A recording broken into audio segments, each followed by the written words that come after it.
There you go. So I'd like to welcome Mariah Fredericks to our book club this month, our Read with Sharon book club. And we read The Lindbergh Nanny. And this was Avery's pick because she likes true crime. And there was more truth in this than fiction, I can assure you. Hopefully everyone's read the book because I'm going to spoil it right up front. The Lindbergh baby dies. Right. Funny. I was trying a joke. But with that, I'd like to welcome Mariah to our club this month. I gotta tell you, Mariah, it was a fantastic read. I just, I loved it. How impressed I was, how close you stayed to the facts, and what an extraordinary story, because we all know that it's true. And so much of it was true in this rendering. It made it hard for me to, take it sometimes. And I found myself, I don't know about y'all, but I found myself afterwards really thinking about it. I couldn't get it out of my head. This poor family, this poor child, this poor caretaker, this poor nanny. So I really appreciate how you brought the story to life. It was fabulous. And so I have to congratulate you for doing that job for all of us. And then sort of ask you, because I think you did a really great job in your author's notes, but you really didn't tell us the inspiration behind the story. So I'm dying to know how you really, got onto this and what inspired you to do it. Well, as a fellow writer, I can tell you that I generally write a series, a Jane Prescott Lady's Maid series set in 1910s New York. And my editor said, we love Jane, but would you think about doing a historical standalone? And I thought, oh my God, take me away from my beloved characters that I know so well, and the plot arc I have for them. And because I always write from the servant's point of view, I thought, all right, let's start slotting servants into famous events in history. And I was like, the Titanic, or maybe the chauffeur who was driving Franz Ferdinand, or things like that. And I thought, well, those are not mysteries. We kind of know what happened in both those cases. And like a lot of mystery writers who are flailing, I thought, well, what would Agatha Christie do? And that's when I remembered Murder on the Orient Express. And I know everybody has seen and read Murder on the Orient Express, I'm assuming. I remember the 1974 movie. And if you've seen the movie, it opens with this silent scene of the kidnapping of little Daisy Armstrong. And it occurred to me that as the kidnapper goes through the house, he doesn't run into the parents, he runs into the staff. And the first shot is, a nanny who's sort of tied up on the floor, struggling and unable to protect the baby. And I thought, well, wait a minute, was that person a real human being? Like, did the Lindberghs have a nanny? Because I know the case fairly well, because I'm a true crime buff as well. And I looked her up, and there she was, Betty Gow, 27 years old, from Scotland. And I thought, oh my God. And she was the last person to see the baby alive. She was the first person to discover he was missing. And she was a prime suspect. And I couldn't believe no one had told her story in all of these years.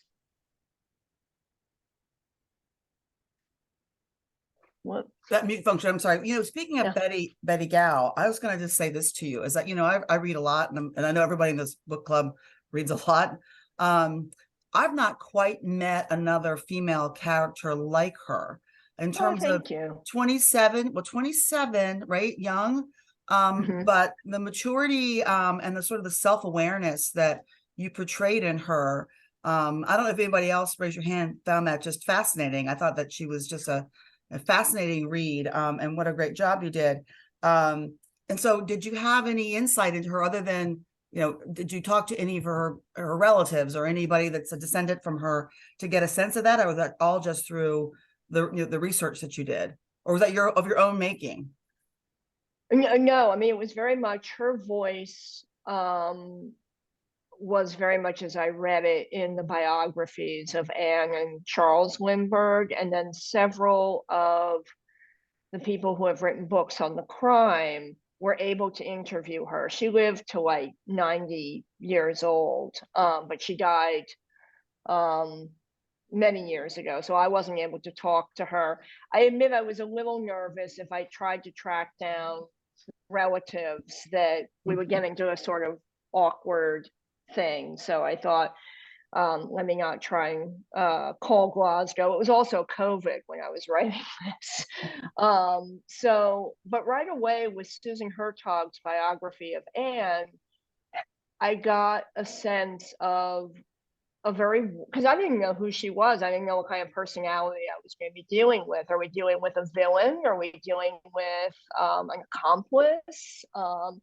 And she was very smart, very funny. It was clear that she adored the baby, and she really liked Anne, but she did not like Charles. And that told me right away that she was somebody independent-minded enough to not be overawed by fame. That thing that he says to her, "Oh, you speak English so well," he really said that to her Really? in the interview. Where are you going? Yeah. And so and then in her police interviews and her trial statements, that joke that she makes when somebody says, well, why did you make him? It was still going to cost him money to call you from the drugstore. And she says, well, I'm Scotch, as she said, but not so Scotch as to save him 5 cents. So she had a sense of humor, and she could keep her cool. So a lot of that's all Betty. Yeah, I found her fascinating. I hope everyone else did too. And just like I said, that self-awareness of who she was and what she stood for, and her ability, at least in the narrative that you put forward, to sort of really sum up people, and had just some incredible insights. And so I thought that was extremely, extremely well done. So when I asked you about talking to other family members, that sort of accused me that you probably didn't talk to any of the Lindberghs as well. Just to get No. Reeve Lindbergh, I think, was the only family member who would occasionally talk to the press. And when the news came out about, she wrote a wonderful book about her parents, but when the news came out about her father having 7 children in Germany, with 3 other women, she gave one talk about that, and she said, I am now done talking about my parents. And she lives very quietly in Vermont. And so I did not think she would welcome more inquiries. Well, I read in the book you said, you mentioned in one of the dialogue passages between, I guess it was Betty and Anne, that Charles Lindbergh wanted 12 children. So I guess if that's true, he kind of got his wish. He got 13, right? Or 14 or some large number. That's in Lynn Olson's Those Angry Days, that he wanted 12 children. Yeah, Charlie would have made 13. Wow. Yeah. Let me look at my questions here. So I'm gonna let other folks, I've got a bunch of questions, but I know we've got a limit on time. So do we have anybody else? I know Miriam always has a good question or two that she'd love to ask. Anyone have some questions you want to bring forward? Carol or someone? Jean, is that you, or who is it? Anyone? Yeah, Jean? it was me. Yes. Hi, thank you so much for joining us. Oh, I'm thrilled to be here. I really am. I love talking with readers. That's great. I was wondering, how difficult is it to write a book about a topic that's been so covered in so many different ways and has existed for such a long period of time? What were your fears going into doing that? And what was the reason that you felt it was something you could do? I felt it was something I could do because no one had done it from Betty's point of view. Or yeah, I think there's one play about Violet Sharp, but other than that, the servant's story really has never been told, and yet it's so strongly hinted at in Murder on the Orient Express. So I felt like there was built-in interest there.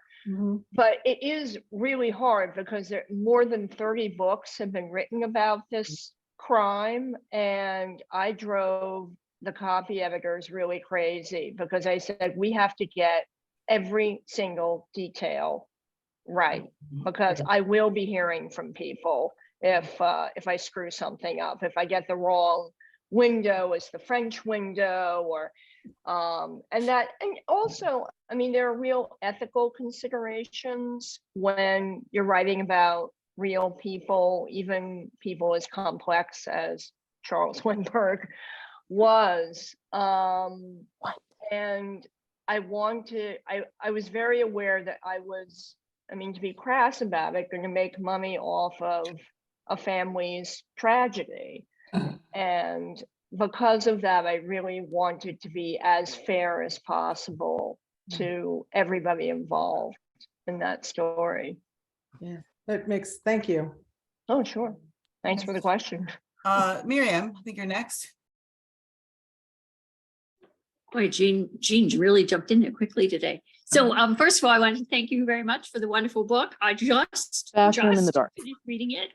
And I just put a review up on Goodreads for you. So thank you. Happy, lots of stars. So one of the things I found really interesting was all the internal dialogue that you give to Betty, particularly I guess in the second half when she's dealing with who could it possibly have been, and had she really said something or not said something. So I found that part very, very interesting. And I'm wondering how you imagine, or did you imagine, like put yourself into her essence to figure out like all that internal dialogue? Or did you get that from a lot of the biographical materials? How do you work with that those internal dialogues? It's a weird thing with characters where, like, all of a sudden they start speaking to you if you're lucky. And when I was first writing Betty, for me, her voice was a little standard historical novel, but I thought I'm just going to keep pushing along with this. And it was when I wrote the scene where she has to identify Charlie at the morgue, and I all of a sudden just have a feeling for her in that moment, how she would just collapse emotionally, and suddenly her voice just, at least my Betty's voice really started. And you can, once that happens, you can do lots of sort of random things with them that you couldn't do, and you can feel confident about. I knew that she would not she struck me as a woman who at that age that liked men more than women. And my sense was that she would not be a big fan of Violet, because if you read the two women's letters, Betty's are, I quote one of them, they're very correct. She knows how to express certain feelings, knows how to address people. Her thoughts are very well organized. Violet is a mess. There's no punctuation. She's like, gee, I guess it is so sad. We have had all this trouble with the Lindbergh baby. It's really immature. And I just thought these young ladies would not get along, even though they have certain things in common, as Betty realized. So also it's seeing her bounce off of other characters and things. I don't know if I've answered your question. So do you go back and rewrite a lot of that internal dialogue, or do you just kind of go from there? I rewrite obsessively. Like I write 2 pages a day, and then I get to about 50 to 100 pages, unless it falls off, the wheels fall off before then. And then I start rewriting. And that's where a lot of those little grace notes come in. When I'm feeling more confident. Okay, thank you. I'm sure I'll have another question. Oh, great. Lisa. Hi. Thanks again for this wonderful story. I know I've said this before, but I love reading books about strong women. And here was another one. And I thought the way she handled herself through the courtroom and the people that she had to encounter to get through life as she did, I thought was pretty phenomenal. And wow, I've read some books about this, but I never knew about the nanny. So I thought it was just an incredible story. I think we could talk about this book for hours. I mean, there's just so many things we could talk about. But I want to kind of go to a different part about Anne, her mother. I'm sorry, the wife. She wrote a book, and I know there have been other books written. It's called The Gift from the Sea. And it's such a beautiful little treasure of a book. I've given it to a lot of people. And when reading this book, I hear a lady who's very strong, independent, a loving mother. I had a whole different view from her though, reading this story. I kind of saw her as being a little mousy, subservient, maybe, I don't know if anybody else felt that way. You could tell she was a very sweet, kind, loving woman and mother, but I had a whole different impression of her. Am I right about that when I read the story, or was that really the way she was married to Charles Lindbergh? And maybe as she got older, she became more into her own woman, kind of a thing, that happens to a lot of us. Right. Yeah, I purposely did not read much of Gift from the Sea because I felt that would be a very different Anne Lindbergh. For this one, I read her diaries and her letters that she published under Hour of Gold, Hour of Lead. And that covers her meeting with Lindbergh, her marriage, and the kidnapping. And if you've never read that, it's astonishing how she really works so hard to be clear and accurate about her feelings at what I can't even imagine what she was going through. I think at this time, she and Charles haven't been married all that long. One of their children said, I think it was a coup de foudre, like they saw each other and they were wild for each other. And Betty once said of Anne, there was, oh, how she loved her Lindsay. And I think that it was not a life she had expected for herself. And, the scene where he puts the baby in the yard. I don't think I didn't do it as a scene. I did it as a memory where he put the baby in the yard and Betty was completely freaking out. She really did say to Anne, I can't take it. I want to go to him. And she said, Betty, there's just nothing we can do. And I think at this point in her life, she was very deferential to Charles. And it drove her mother a little crazy. And then I think after the kidnapping and, sort of the whole mess of their involvement with America First and everything, she fell in love with Antoine de Saint-Exupéry. And I think that was her first steps of getting mentally and emotionally a little clear from this very overwhelming person. And apparently after the war was over, she went into therapy and she just burst into tears for about 2 hours. So I think, it's a much younger, much more dizzy in love in woman than you see, but she still has grace notes and strength. I think, she does defend Betty against his anger. She does try and work out what on earth happened. So I hope she doesn't come off as a total doormat. No, I didn't get that at all. I just, like I said, I think I was comparing a very young woman to an elderly woman, which happens, yeah. Well, also, Lisa, I think she came across too. There's a kindness and gentleness about her character that was, well juxtaposed and provided balance in that household to Charles's, overbearing, as you called it. So I think that Yeah. at least the way that Mariah wrote her, so that sort of made it to me, she's just, if you've ever been in one of those relationships, she's walking eggshells a lot, trying to keep peace. And I got that kind of impression, at least as it was written in your book. Yeah. Apparently when he would come home from his very long trips and then he'd go off again, and the whole household just relaxed. Yeah. I can relate. Yeah. Not currently, but in the past. So Yeah. thanks, Yeah. Lisa. Mindy, and then I think Rami, you had your hand up too. So Rami, I'll put you over as well. Let's get Mindy, you're next. I just want to thank Sharon, first of all, for recommending this book, because I was in the middle of other books, put them down, and I love Sharon's chats, and I love this book. Thank you for being here, Mariah.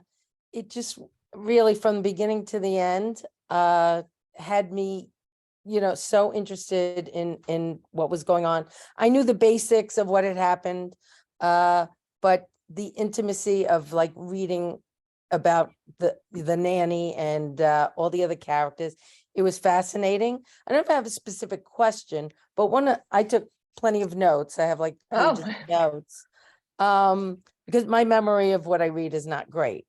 But the part where the mother was flying and she was trying to protect the baby from the reporters, that really struck me, because regarding the present and some things that are going on now with books written about, the media and stuff, Right. the attention brought to, the babies and the kids, Right. it really kind of got me angry at times, the way they went after her to get pictures of the baby, try to get pictures of the baby.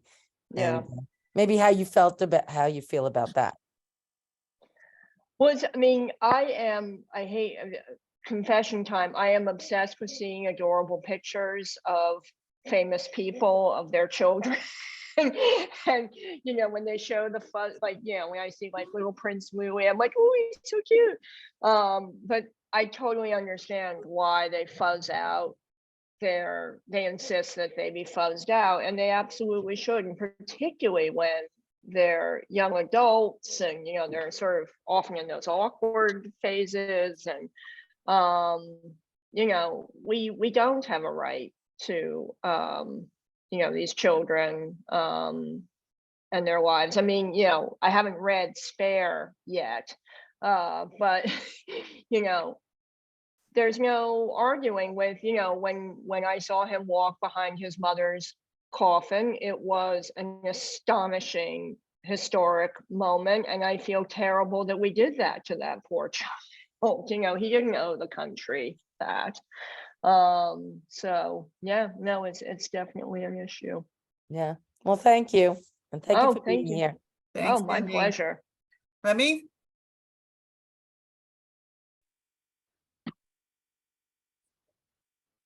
Rami? Did you wave your hand earlier?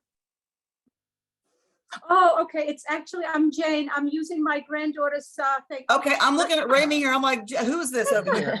This is Jane. I lent my iPad to my granddaughter, 6-year-old granddaughter, and she changed the name. Oh my, I forgot to change the name. I'm Jane. Hi, how are you?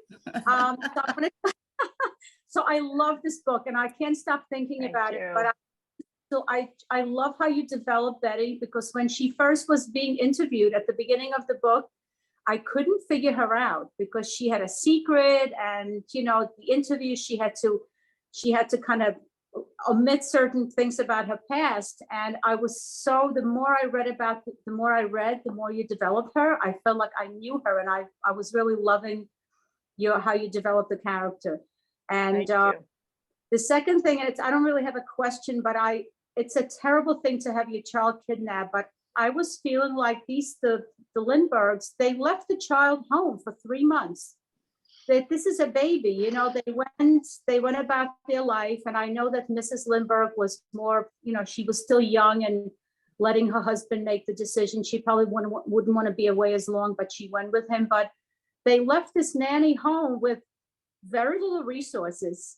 Yeah. And they went about and not really communicated with her. And so I was feeling a little bit, and then I was trying to find empathy for them for losing their child, but yet on the other hand, they left for months and months, and they left the child at home. So I was having a bit of a, it's a great discussion, to talk about, they love the child, but on the other hand, and they also left, they didn't even think about resources for Betty. She ended up having to buy clothes for the baby because he was getting older, and she used her own money and never asked for it. So it was just, the more I was loving Betty, I felt I have as much sympathy for the parents, which is really unfair. I mean, their child was kidnapped. It's a terrible thing. But I said, well, where have you been for the last 3 months? You fly home from all your travel. So, and then the last thing I wanted to make a comment is that the tragedy is that so many of the people who work for them, their lives were really just, damaged as a result of this kidnapping. It wasn't just the death of the baby and parents losing a child and a grandparents losing, grandmother losing a child and the nanny. The staff suffered so much, so many of them, I mean, one of them, Violet was her name, she killed herself. The guy who was showing the house, who was picking up some tips, he ended up dying from a bleeding ulcer. And it's really a tragedy all around for the staff who work there. And so I'm glad that you brought up more about the staff who possibly innocently gave away information. Right. But they were not managed properly. The staff was sort of not managed well, and the Lindberghs were too busy flying around. And I don't know, I felt that they abandoned the child in a way, and they, then they came back and this tragedy happened to them. So it's not a question, I'm just making it. In Anne's defense, I think she thought her mother would be more involved than she was, and she should have known better, because Betty Morrow was somebody who left raising children to the staff. And I think she couldn't have known that there would be infantile paralysis and that her mother would leave Betty and the baby alone in Maine. So I always feel I have to stick up just a bit for Anne, because that, as a grandmother, she kind of felt on the job there. She was very involved in getting her husband reelected. That was her focus. So, and he died, so she was also, she had lost him. So I understand. Right, but it was pretty appalling. Yeah. Thanks, Jane. Teresa.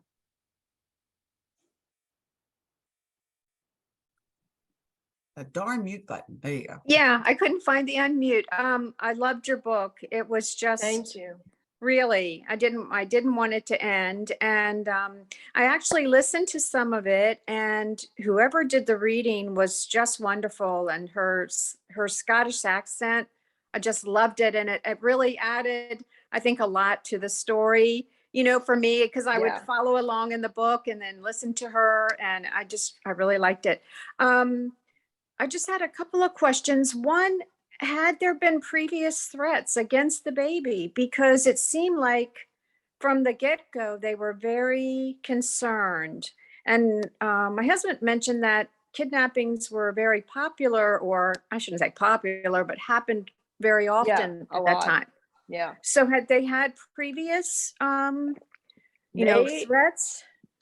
The anecdote that the servants tell Betty about Anne's youngest sister, Constance, that is true. There had been a threat. She received a letter saying, if your parents don't leave, I think it was $50,000, by a stone fence on this day, then we will kidnap you and kill you.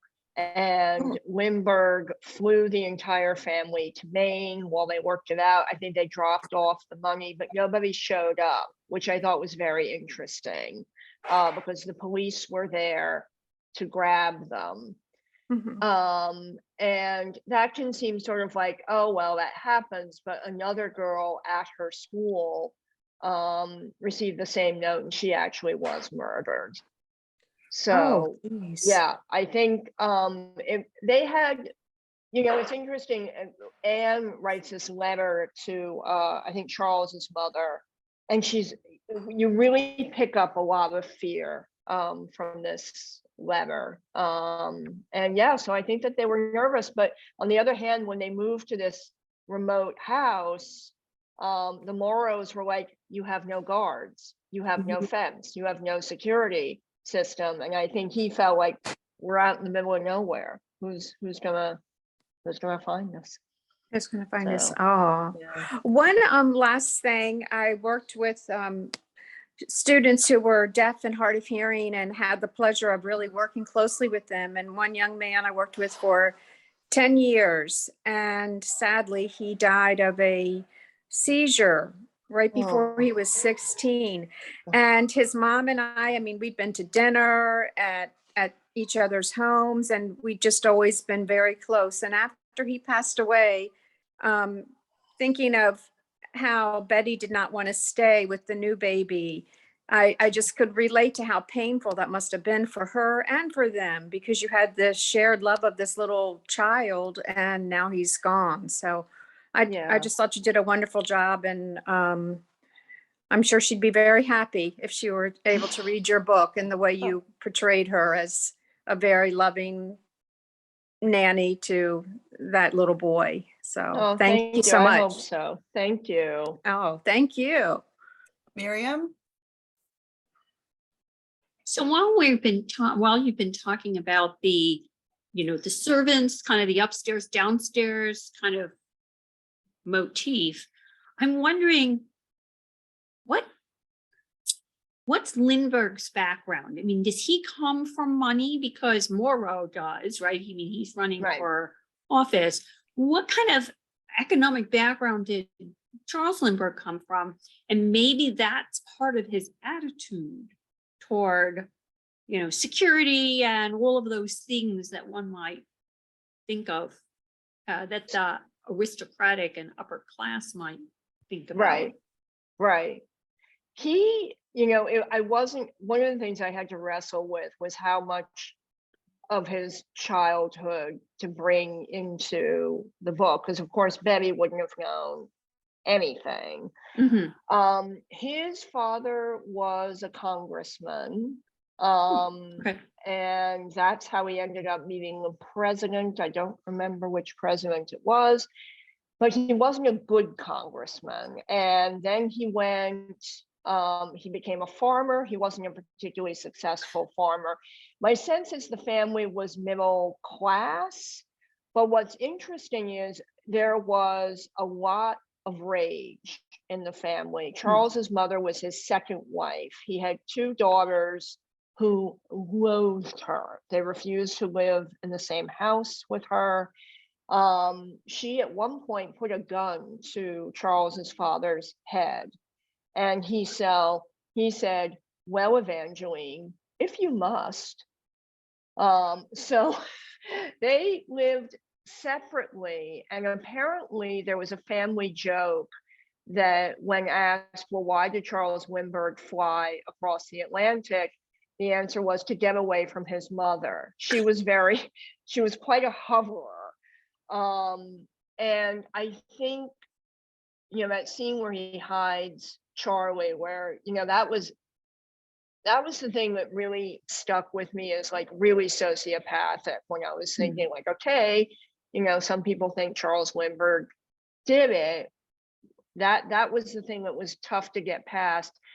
And then I realized what he's saying to these two women who love this baby so much is like, you're not going to hover over my mini me. I'm going to hide him. You want to be around him all the time? You're not going to be able to find him. So yeah, there was a lot of like sideways rage with him. I think that's and mistrust, a big emotion that you had to keep everything very, very, very tightly controlled. Otherwise you might start putting guns to people's heads. So interesting. On that note, though, I was going to follow up with Miriam. What you said there is that you mentioned that there's the theory that perhaps Lindbergh did it himself. And there is that conspiracy theory out there that, this was another attempt to show the women that, they needed to, be more careful or what have you. and that he Mhm. had put the ladder up to himself and had fallen, and the accident happened and panicked, and then hid the child in the woods and created this whole conspiracy of a kidnapping. And you said you don't put much credence into that, but that background of his, would lend itself to support perhaps that theory. I mean, if you have any thoughts on that, I know that, you've studied this probably more than the rest of us have. So it'd be interesting to get that. Yeah. There, yeah, just my family, I just laugh because my family is so tired of hearing me talk about Lindbergh. So I'm like, what about this? What about this? And I stop for 2 years now. So here, my issues with, because I was telling the family story, I wasn't going to accuse him unless I felt that I really, really, in my heart, believed that he deserved that accusation. The problems that I have with it is the timeline, because there's that, I think around 8 o'clock, they hear the gravel, they hear the car on the gravel, and then 8:15 he honks to be let in.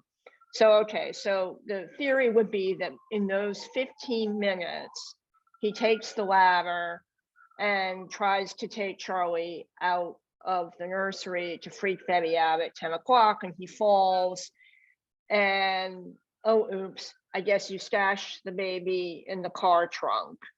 Then you go in and you have dinner with your wife and draw a bath for her and hang out with her until about 9:15. This is according to everybody's statements.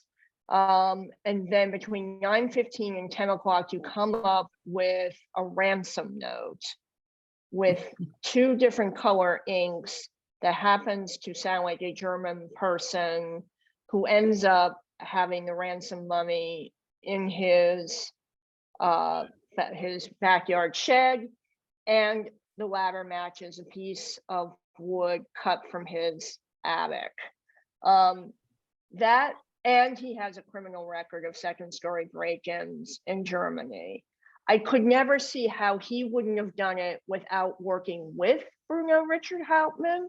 And if that was the case, why did Hauptmann keep silent? Exactly. Because I don't get the sense that Anna Hauptmann had a lot of, it wasn't like she was paid off. She didn't have a lot of money. So that's always my feeling about that theory. Thank you on that. Janet. So I want to thank you for having us read this book, because I would have never read this book because I can't stand Charles Lindbergh flat out. And I'm glad that you stuck in there how much Betty Gal didn't like him either, because he was a real turkey. But and that's putting it nicely. But the one thing that and it was really, really well written as a mystery. I mean, I was just like, thank you, on there, like, because I couldn't even remember Hauptmann's name. So I didn't remember any of that until the end, because I hate to say it because I just didn't care. But, this actually made me feel bad for the baby. It really, he seemed like he was really like a very sweet, sweet child. And that's just a tragedy to have stupid parents. What can I that's say? what my agent says. Yeah. He was better off. Like, yeah, well, not really, not better off dead, but so remind me if you said this, but what kept me thinking was like, what was the story with the window shutter not closing and why it didn't get fixed? Because somebody had to have known that and told the people that were going to do this that the window was going to be accessible, because it really wouldn't have been normally, right? So is that actually true, that somehow nobody knew that there was something wrong with the window? Somebody, that's what I want to know. It was true that they could not close the window because the wood had warped, despite it being a fairly new house. And that detail came back on Betty, even though she and Anne tried to close the window. And I think it was Anne's suggestion that the windows are a little crazy in this house. They also left the internal window open. The shutters wouldn't close. So that is why I settled on Ollie Whately as the inside person. The inside person who did because that. he was the caregiver for the house. He was, it is factually true that he gave tours of the house Right. to people. So yeah, it is rather suspicious. So he's the one that ruined the windows and then told the guy, okay, you're you know, you got it made. Now you could go get him tonight. Right. Yeah. In my telling, yes. In your telling. In my telling. Well, on that note, Mariah, I mean, that's one of my questions as well was, are there other folks who have, looked at this and said it was definitely, or it could have very well easily been Ollie Whately, and the Whately's involvement in some way? He's a popular suspect on Lindbergh kidnapping boards, and there is a rumor that, boy, I mean, there are some serious scholars on those boards, and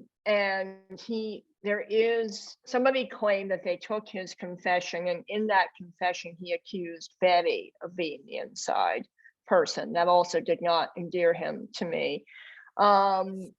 Another Ellerson did have some sketchy associates, one of whom may have been one of whom lived at the address given by the person who turned in that $3,000. So that was an avenue I was going to explore at one point.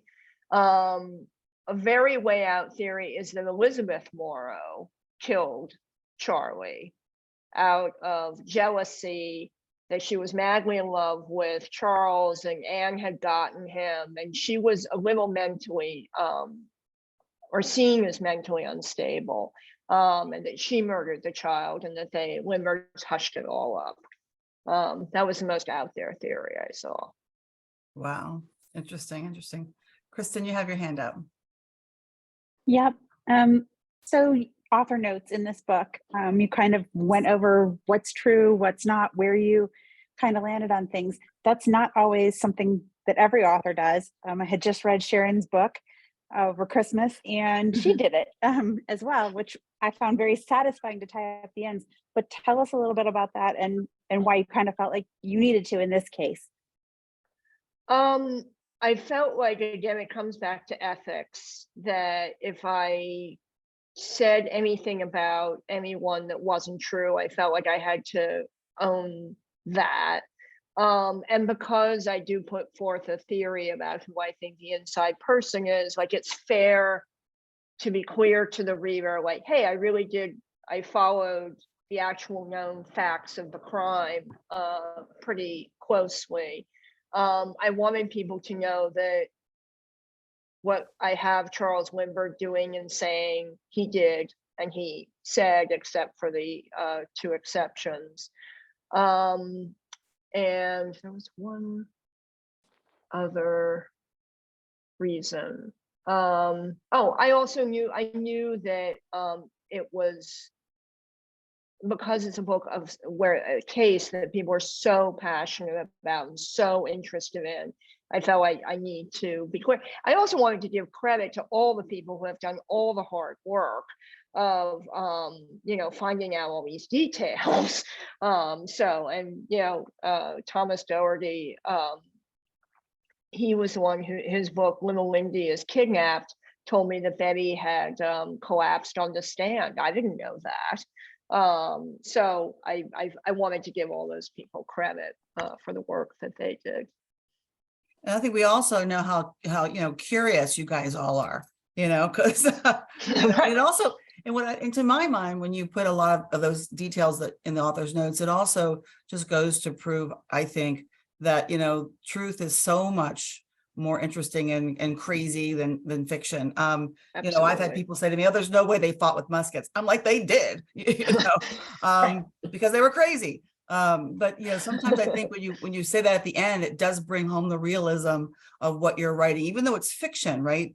The craziness of it, really, I mean, Violet ate silver polish, for God's sakes. How did you know there was cyanide in it, for God's sake? I mean, that was an interesting tidbit. And those little tidbits, when you put them in the author's notes, I think it just makes it more real for all of us in terms of, what really happened. So I appreciate that as well. Thanks for that question, Kristen. That was great. Miss Miriam.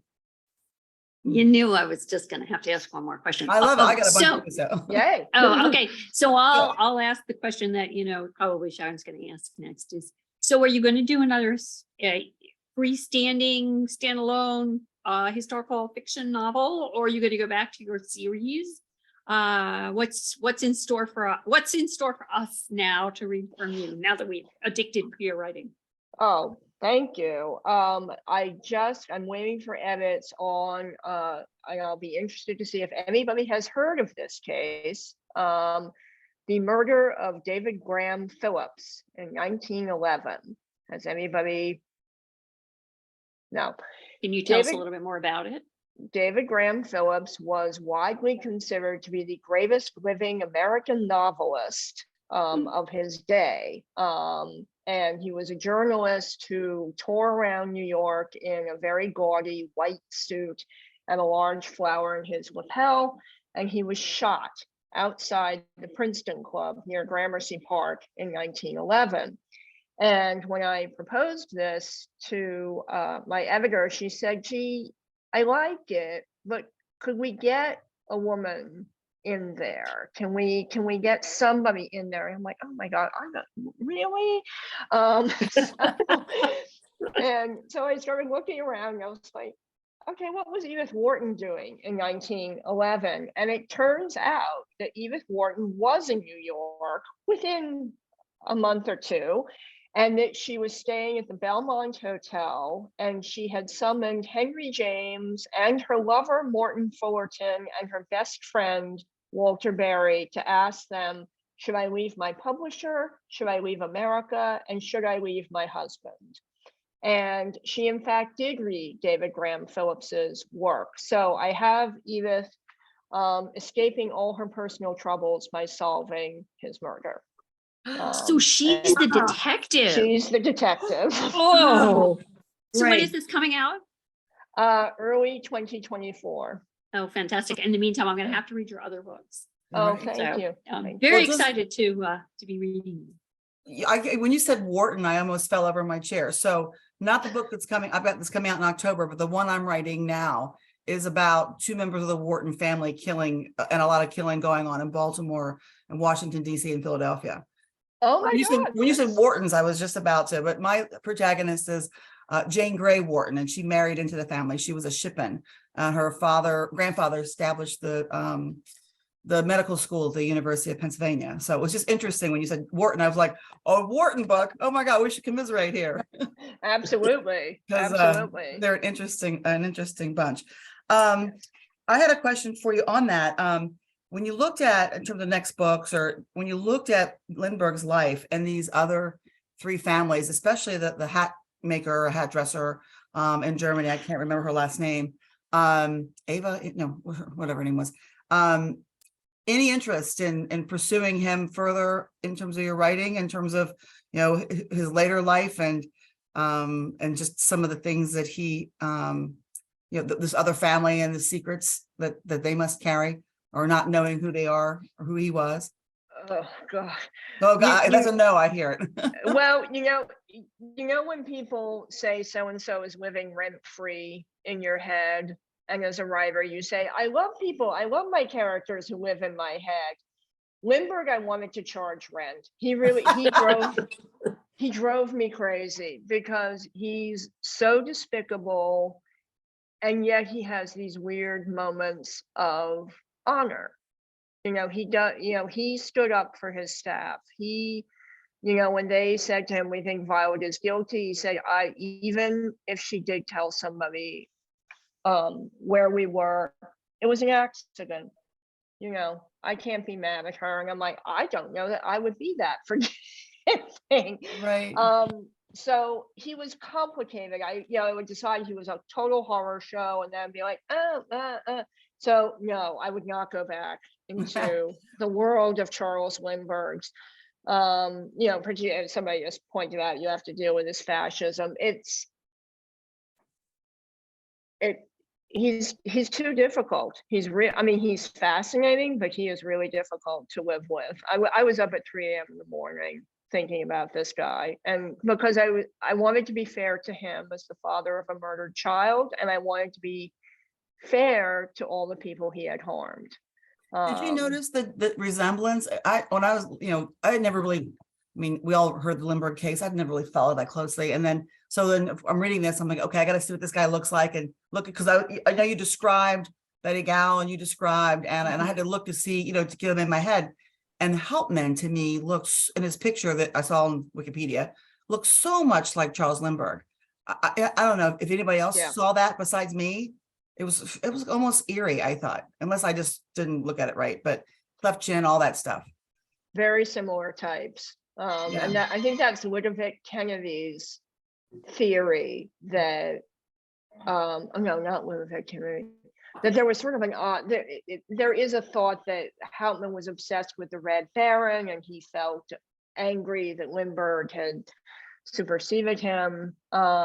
I don't know if we can share screens. I have pictures of Betty and the staff, if anyone would like to. I think I can do that. How do we do that?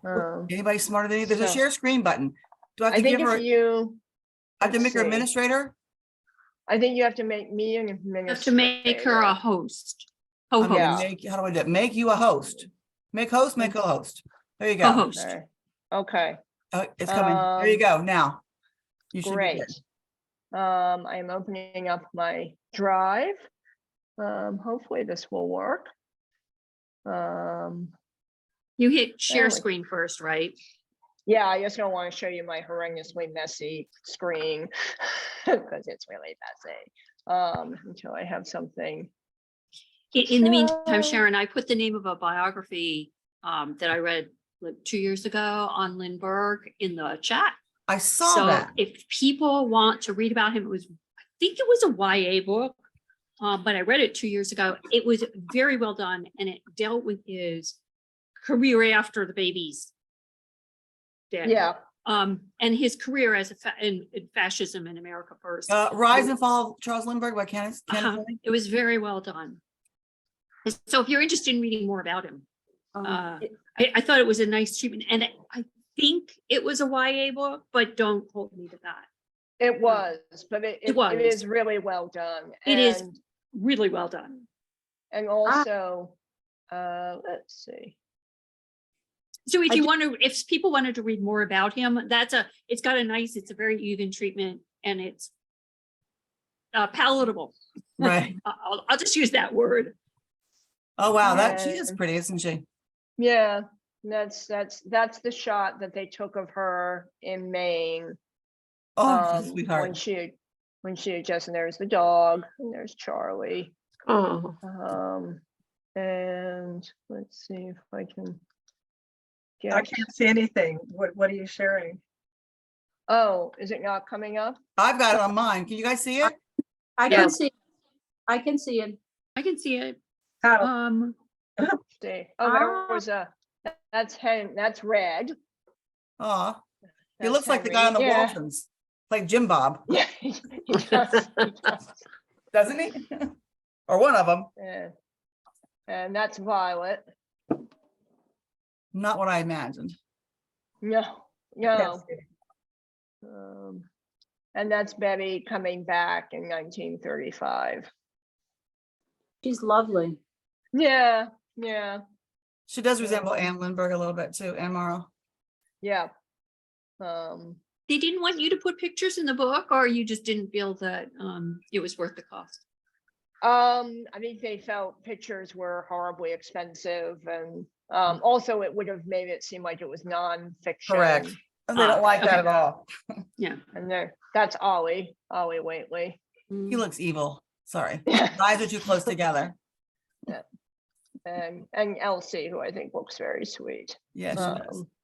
But All right, should I stop sharing? Love Or- it. let's I see. had Oh, and one- here's the house. Oh, wow. Okay. Oh, So, and Wow. so, the ladder. yeah, Yeah, there's a ladder.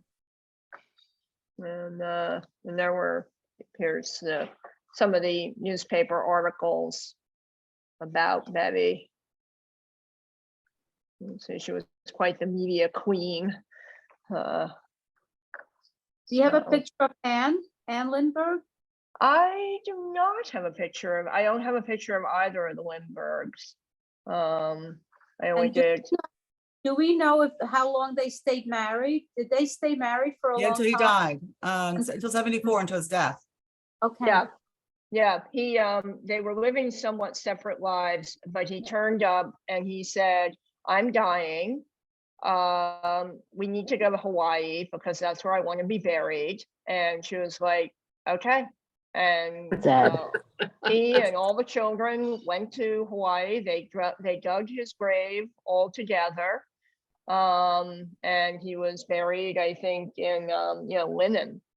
And of course, it's like a friend of mine has been there. It's like around the corner. Not according to my watch, but Not according to, Sorry? So yes, he's in a very remote spot. Interesting. So I had one last question before we jump off. Sure. She had said that she was afraid to admit that she had worked for the Moser family in Detroit or somewhere, and then it was never followed up, or maybe it was and I missed it. I could have missed it. I read pretty quickly. Who were the Moser, or who? M-O-S-E-R? that was invention on my part. I mean, she did work for a Moser Okay. family. But one thing I noticed when Bevy, she had never done Rain. nannying before she came to America, and her employment history was just a little haphazard. So I was like, she had some jobs that really didn't work out for her. So I just made like tension around some Okay. of those. I was just jobs. curious because it wasn't followed up on. It was, and if it was, I missed it, and so I was just making sure I didn't miss anything because I was just curious when I saw that. All right, Mariah, thank you so much for joining us. This has been delightful and just a wonderful, lovely book. I was enthralled with it. Your descriptions were great. I mean, I'm highlighting all these words. I had to look up a couple of them. I thought I had a good vocabulary, but I don't know what this word means. So, This was a total pleasure. Thank you all so much. I have a blast. Thank you. Thank you. Thank you. Thank you. Thank you. Sharon. Sharon, thank you, Thank you, Mariah. guys. And before we run off, just real quick, next month's book is Mercury Pictures Presents. Thank you, Janet, for recommending it. Oh, that's a great And one. Tony Morrow, the author, will be joining us. Thank you very much, Miriam. Tony's going to be with us. We have to move the meeting up to the third week in February. He's having shoulder surgery. And he said he'll be on serious drugs the fourth Thursday. And so he said, we don't want you on drugs. We'll take you without it. So it'll be that third Thursday. Avery, what's the date? I don't have the date off the top of my head. That could be fun. Look what we could learn about him. There you go. What is it, Avery? 16th February. So I apologize for a Good. little early, but I wanted to let you know that it's because he's had surgery, not because I'm being difficult. All right. And Mariah's birthday is next Thursday. That's the reason we did this week as well. So happy early birthday. Happy Thank birthday. you. Birthday, Mariah. All right. Thank you so Thank you, much. Avery. Thank you guys, and we'll see you next month. Thank All you. right, thank Stay you, warm. Sharon. Happy New Year. Thank Happy you. New Year. Jane from Remy. Yeah. Finally. All right. Thanks. Good night.